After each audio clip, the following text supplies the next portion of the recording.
Bayangkan kalau lingkungan kita itu masih birokratis. Iya.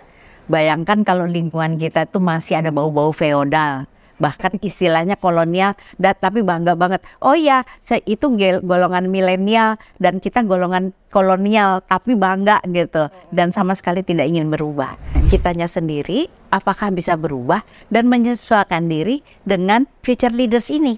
Mereka kok yang punya masa depan, bukan kita. Kita sih udah nggak kemana, kita sih udah kemana tahu, dia yang akan punya masa depan. Berarti kitanya yang harus melakukan change management. AHA Moments, perbincangan santai, penuh makna dan menginspirasi.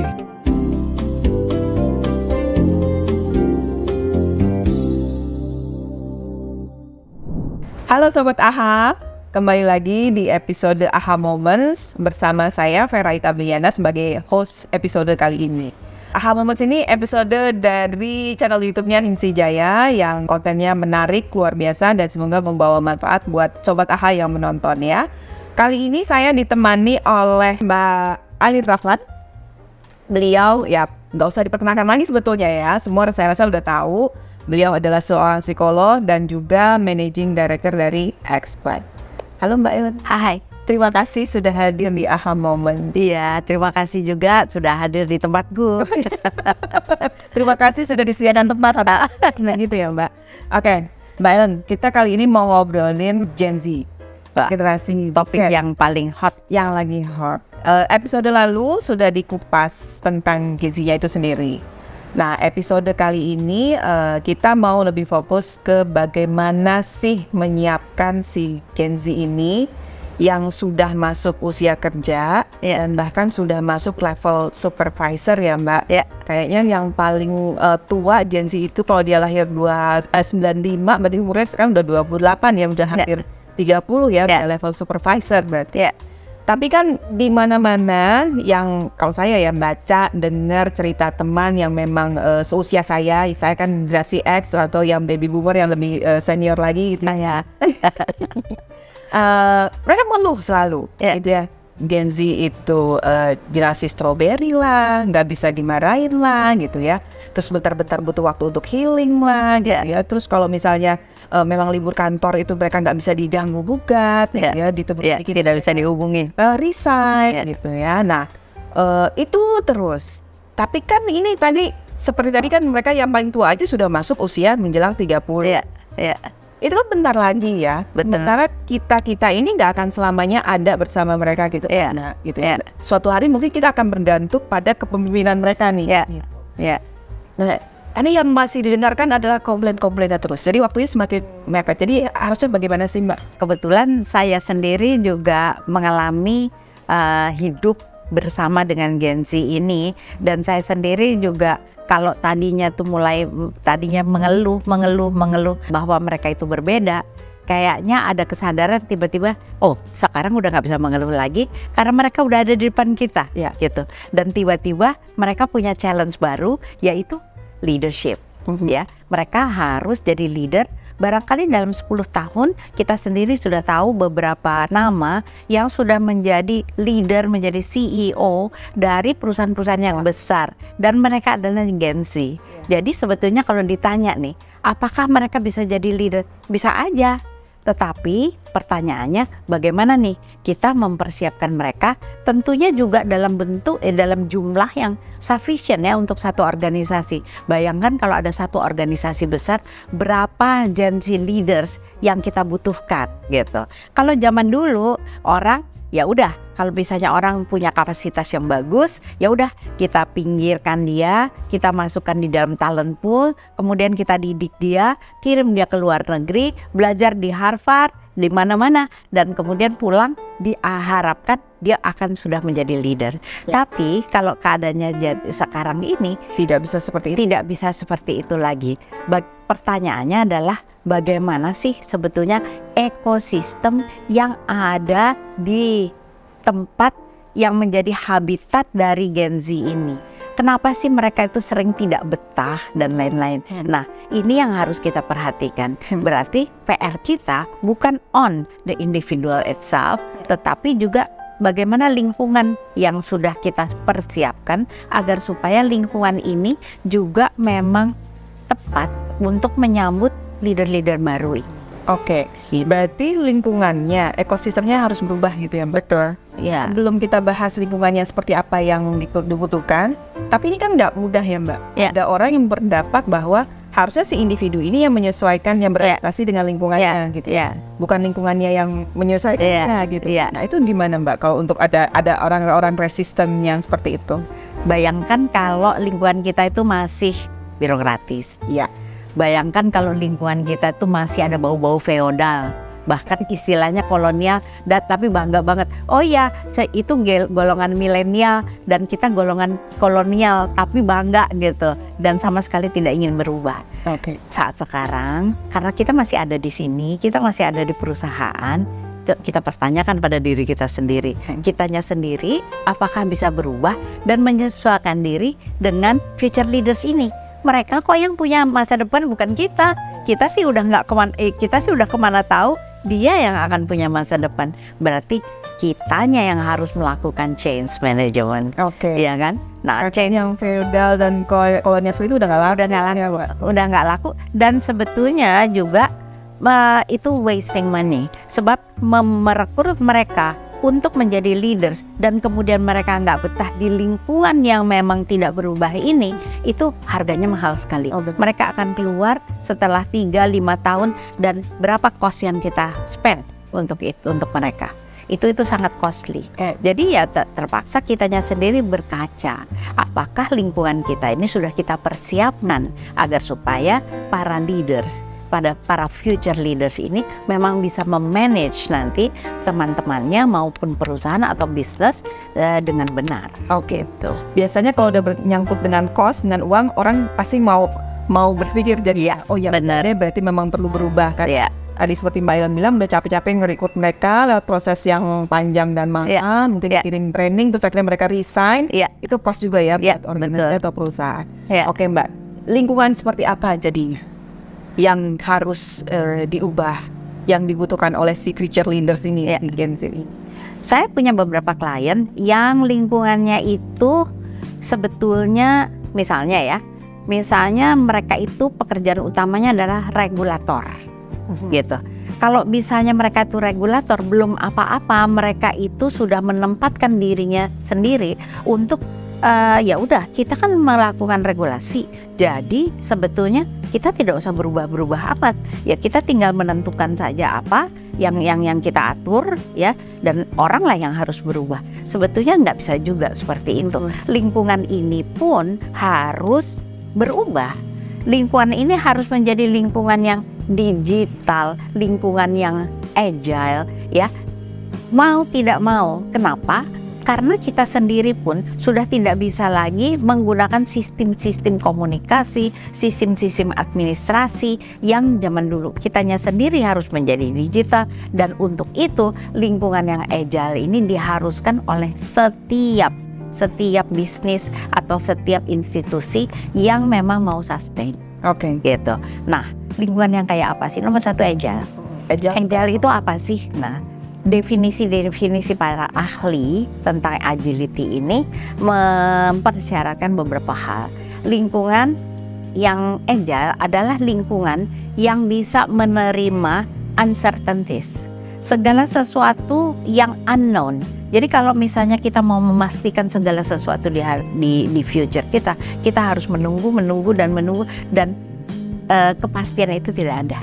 Jadi siap untuk segala kemungkinan gitu ya Mbak? Siap untuk segala kemungkinan, siap untuk segala kegelapan, berjalan di dalam gelap gitu.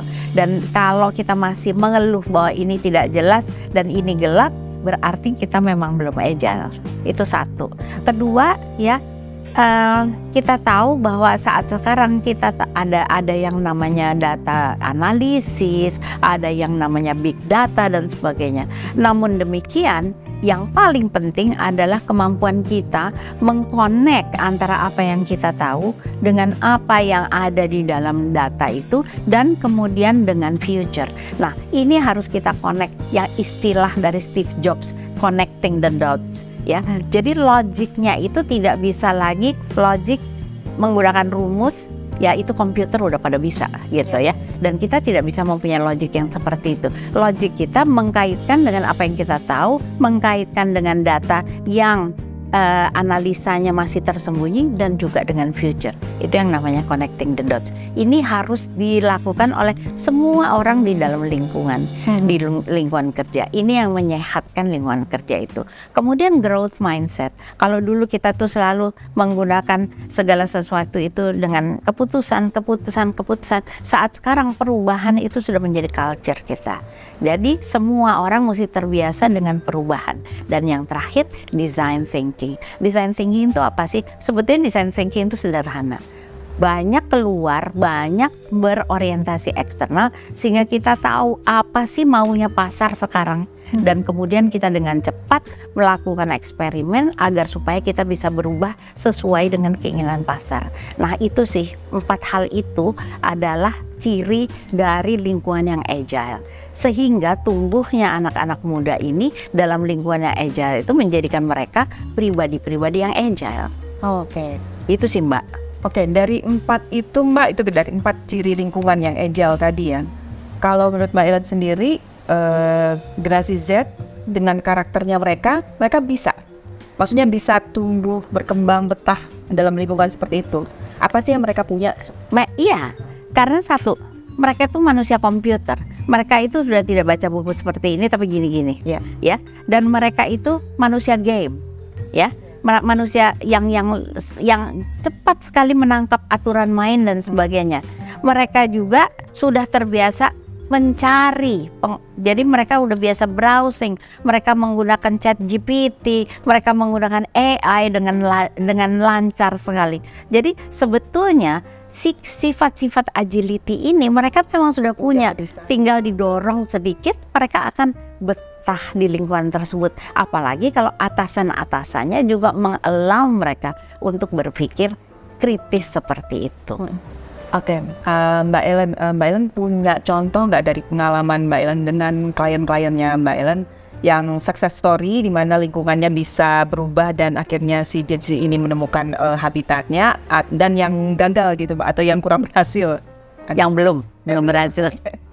Nah, lingkungan regulatornya agak susah, ya, karena mereka bekerja. Namanya ya Mbak? Nggak bisa, ya, karena mereka bekerja dengan menghadapi dunia luar yang sangat agile dan sangat digital. Tapi mereka sendiri tidak siap karena mereka pikir, oh, kita adalah regulator gitu, ya. Karena itu untuk berubah menjadi digital saja, mereka juga salah kaprah dengan memikirkan sebetulnya pemikiran digital itu seperti apa, di mana dalam digital ini kalau tidak ada agility juga tidak mungkin, ya. Sehingga ini memang lembaga ini memang agak tertatih-tatih dalam mengubah agility di dalam organisasinya. Kenapa? Karena mereka sangat-sangat terlalu birokratis. Ada apa sih Mbak, itu simbol yang mereka susah merubahnya tuh? Seperti apa contohnya? Feodalnya di mana anak-anak muda itu disuruh jadi tukang fotokopi, ya. Kemudian mereka juga tidak melakukan coaching dengan benar, apalagi melakukan reverse coaching, artinya belajar dari anak muda. Sebetulnya kalau ada anak muda misalnya memperbaiki sesuatu terus kita tanya, "Oh, ngapain sih tadi?" gitu. Kan gengsi ya Mbak, nanya gitu. Ya. Ya kalau gengsi ya nggak berubah ya. Ya nggak bakalan bisa belajar, ya nggak sih. Nah itu salah satu. Tapi ada satu klien saya yang memberi PR kepada kami di expert, ya, untuk mempersiapkan para leadersnya yang usianya 35 gitu ya, mungkin Gen X lah ya, Gen Y, antara Gen Y dan Gen Z ini. Dan seketika saya tanya kepada pimpinannya, apa sih yang betul-betul secara prinsipial yang harus pelajari? Loh, mereka memang mesti punya pandangan yang sangat luas. Walaupun bisnis kita ini bisnisnya orang feodal, karena bisnisnya itu bisnis plantation. Bisnis plantation itu sangat feodal, sangat berlandaskan pada aturan-aturan tertentu. Tapi mereka juga mesti mengantisipasi bahwa otomasi itu sudah di depan mata. Kalau misalnya mereka tidak berubah, tidak ada inovasi, maka mereka akan ketinggalan zaman. Siapa yang mengerjakan inovasi? Seluruh karyawan harus berpikir inovatif, dan untuk itu diperlukan criticalness yang datang dari seorang yang agile. Iya kan? Yang dilakukan klien Mbak Ellen satu ini, mereka lebih terbuka, lebih mendengarkan. Ya, mereka diajak, si para leaders, calon leaders ini diajak untuk berani melakukan criticalness, berani mempertanyakan beberapa hal ya, yang business proses yang sudah lama dilakukan. Kalau bisa dibikin lebih singkat, dibikin lebih singkat. Kalau bisa dibikin digital, lebih digital ya. Selain itu, mereka juga diajak untuk lebih memikirkan future. Satu hal lagi yang menarik adalah mereka kita ojokin ya, kita influence agar mereka berani untuk mempertanyakan segala peraturan dan segala instruksi dari para atasannya, sehingga kemampuan mereka untuk mempertanyakan dan mereka untuk berpikir kritis itu terbangun. Itu atasannya luar biasa tuh Mbak itunya. Atasannya siap. Atasannya siap. Kenapa? Karena mereka kepengen sustain. Oke. Ya, kalau orang kepengen sustain, mereka pasti harus Istilahnya for greater good. Jadi mereka tentu mau jadinya gitu ya, daripada perusahaannya kolaps atau ketinggalan, mereka harus mau nggak mau. Jadi mereka sangat sadar kalau mereka tidak berubah, perusahaannya tidak akan sustain. Mbak Ellen biasanya kasih tips apa nih ke si atasannya, ke si ownernya? Ya, itu bukan tips saja, tetapi mereka bisa lebih PR ya, di mana mereka itu mesti siap dengan mengganti seperti tadi saya bilang ekosistemnya. Mereka mesti terbiasa dengan anak-anak muda yang lebih kritikal. Tapi kalau misalnya kesadaran itu ada dengan ancaman sustainability, saya rasa itu lebih gampang.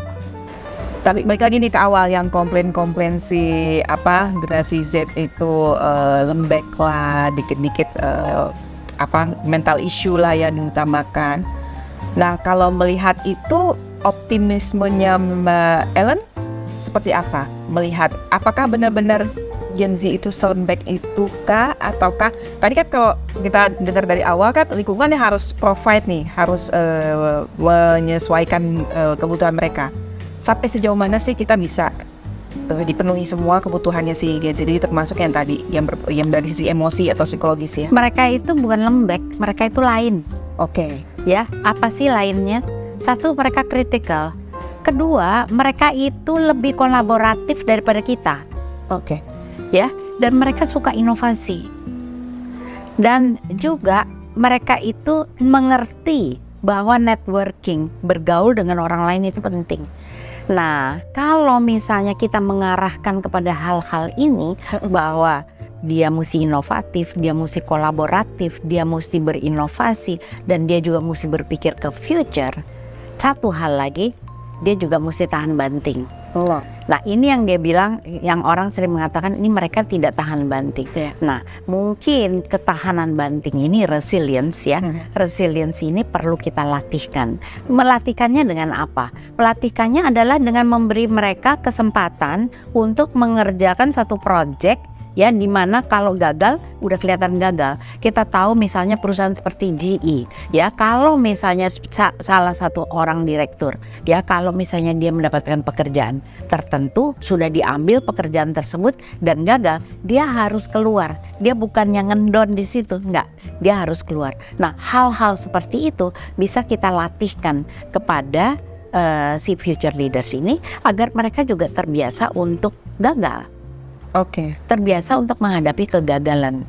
Dan lingkungan seperti lingkungan yang memperhitungkan kegagalan itu adalah lingkungan yang menurut saya diperlukan oleh future leaders ini, sehingga mereka tahu bahwa seluruh lingkungan kerja ini adalah laboratorium besar, sehingga mereka kemudian bisa mencoba hal-hal baru. Hanya dengan begitu mereka bisa inovatif, kalau nggak bisa. Oke, tapi yang gagal ada cost ya Mbak? Ya. Itu gimana? Mesti diperhitungkan. Diperhitungkan dari ya. Daripada ngirim-ngirim jauh-jauh ke Harvard, lebih baik cost yang di sini aja. Itu sama. Bahkan bahkan ilmu pengembangan manusia mengatakan bahwa training dan sebagainya itu cuma 10% keberhasilannya. Tetapi on the job itu 70%. Jadi langsung kasih proyek, coba dia kerja. Balance. Pertanyaan terakhir sebelum closing. Tadi Mbak Ellen bilang harus siap dengan segala kemungkinan, uncertainty itu kan ya. Nah ini untuk poin itu si generasi Z ini mesti diapain? Dicemplungin. Dicemplungin. Cuman kitanya sendiri memang mesti berubah kan, ya. Kita sendiri mesti berubah. Apa sih yang kita ubah? Kitanya sendiri juga tidak bisa bikin perencanaan jangka panjang, terlalu panjang. Kita juga mesti bikin perencanaan lebih pendek-pendek. Karena memang segala sesuatu itu tidak certain. Siapa yang tahu akan ada AI yang namanya ChatGPT itu, ya, yang sudah ready sekarang. Nggak ada yang bisa predik. Even yang membuat kaget-kaget sendiri, ya kan? Jadi berarti memang uncertainty itu memang sangat jelas. Apa yang bisa kita lakukan? Perencanaan kita bikin jangka pendek sehingga risiko juga yang kita tanggung itu tidak terlalu besar kalau misalnya ada proyek-proyek tertentu.